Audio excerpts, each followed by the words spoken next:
So I had thyroid cancer, and I had thyroid cancer surgery a couple weeks ago, and we'll get back to our normal nonsensical episodes. But today I just wanted to talk about thyroid cancer and what life is like after surgery for anyone who's going through it.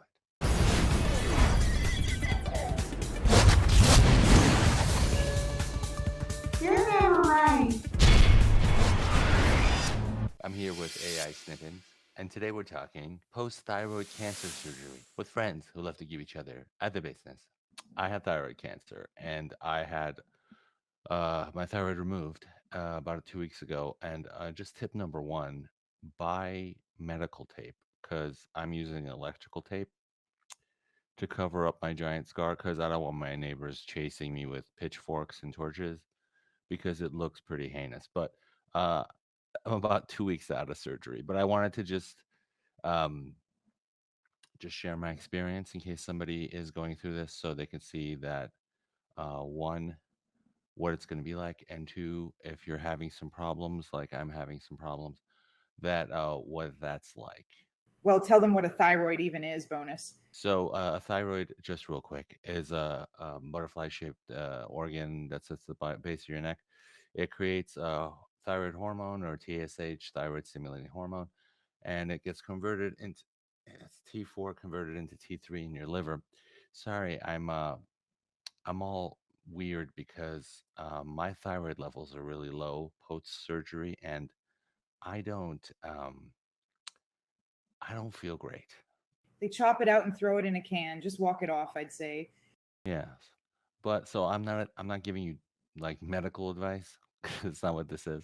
This is just what it's like after surgery if things aren't going so hot, and what you can maybe personally do about it. So one, I would say, don't tell people how you feel because people who don't haven't gone through this have no idea what you're talking about. Like I'll give you an example. My fingers and toes are freezing because one of the things the thyroid does is it regulates hot and cold, um, and I don't have a thyroid anymore. So I my fingers and toes are freezing, and when I try to tell people this, they just nod along. But unless you've actually experienced it, you know that putting gloves on isn't going to do anything. Like my doctor's office told me to put on gloves until they can normalize my levels, but gloves don't do anything because the cold is coming from inside my hands. So I can't gloves don't do anything. Anyway, the point is that's just one example, but like uh one of the things that you might experience, because what's going to happen is if you get your thyroid removed and they are going to give you synthetic hormone medicine, but what happens is you are basically for the rest of your life gonna need synthetic hormone, and by synthetic I mean completely fake, and it's fake, it's not real hormone. And I think partly my problem may be one of two things. One, either my liver is like, this is synthetic garbage, I'm not touching this stuff to convert it into T3, or um the dose is too small. But in the first couple of weeks, like because you get a blood test like about 5 days out from the surgery, and then they'll tell you what your levels are at. They told me mine are low, so my thyroid level is low. I don't have a thyroid, but the synthetic hormone medicine either it takes 5 to 10 days to kick in anyway, and so sometimes what happens is your liver is like, I'm not going to deal with this stuff because it's fake, right? So your liver's just not processing it correctly. So that could be it, or it could just be my dose is too low. But your doctor's appointments are 4 weeks at a time. So for 4 weeks, you're going to feel terrible, and there's nothing that's going to happen. Nothing's going to be done because by the time you get in, see a doctor, have your levels checked again, told that it's low, they order your prescription, you go pick it up, you start sucking that down. That's 5 to 10 days from then that new dose will kick in. You're looking at about 5 weeks in between feeling bad and maybe feeling a little bit better each time this happens, and it's gonna it's gonna keep happening. It's gonna keep happening because as you age, you'll need your doses will go up and down. It's a whole disaster. You know what they say, getting older isn't for sissies, bonus. Snippings.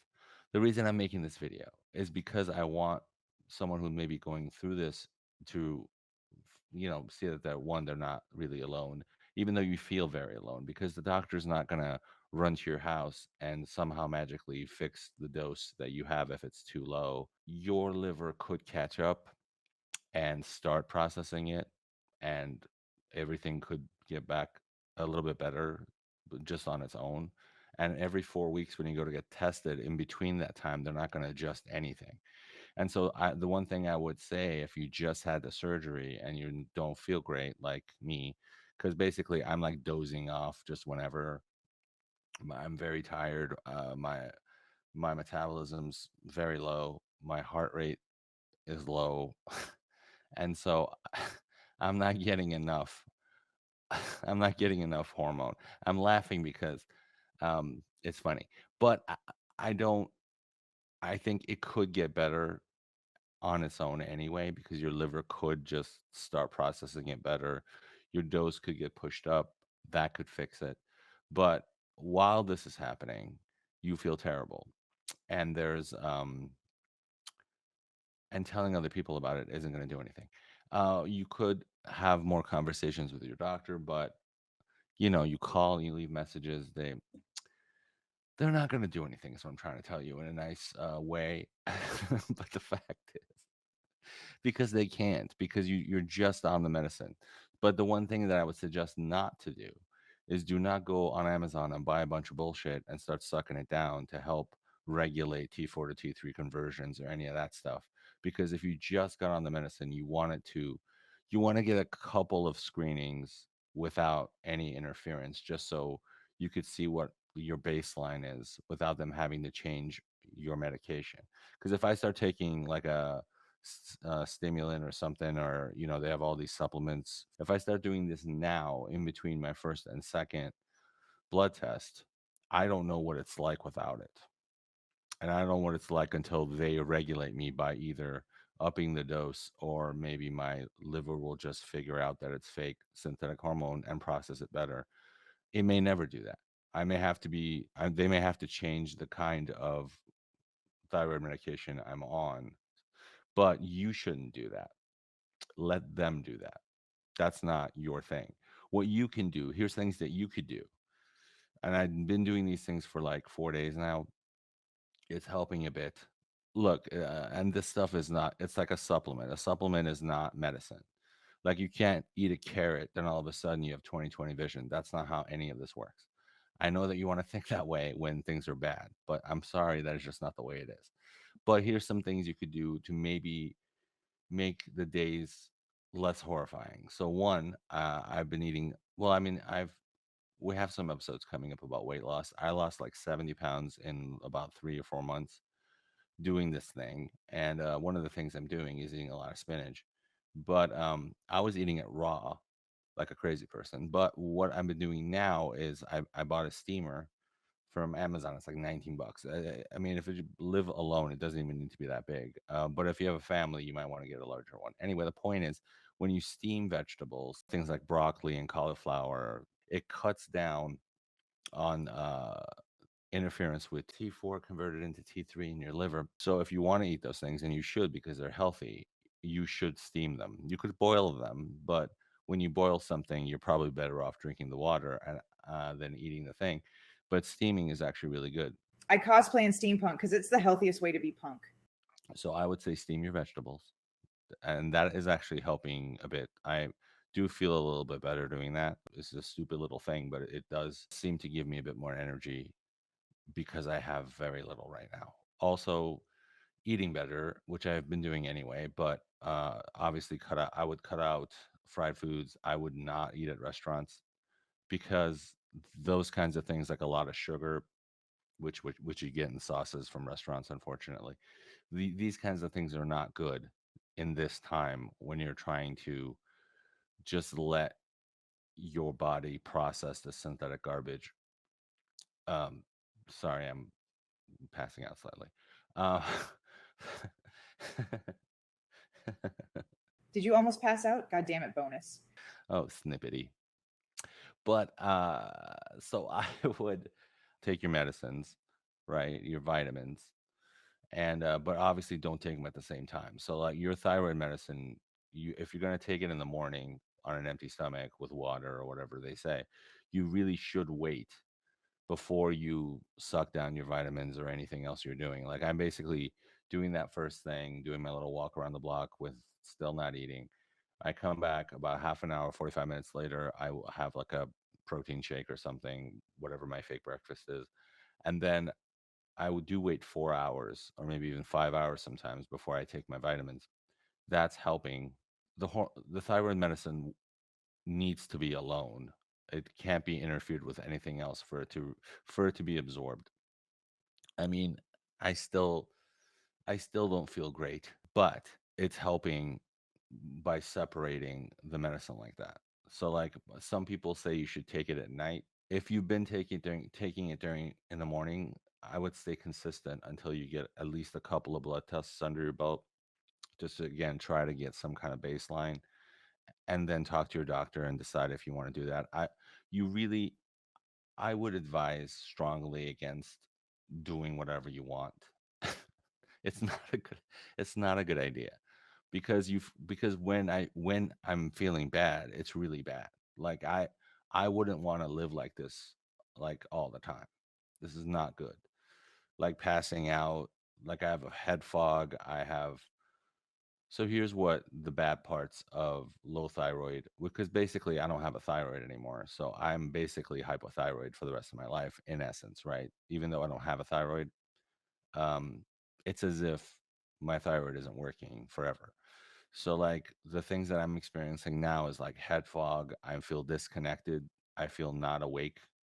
A lot of the times I get very tired all the time. I sometimes just in essence lose consciousness. Like I just fall asleep for 5 hours without wanting to. Uh, and these are the kinds of things that I'm trying to mitigate. And eating a little bit even better than I was is helping slightly, but it's going to be slightly. I'm not gonna grow a new thyroid by eating mushrooms. That's not how any of this works.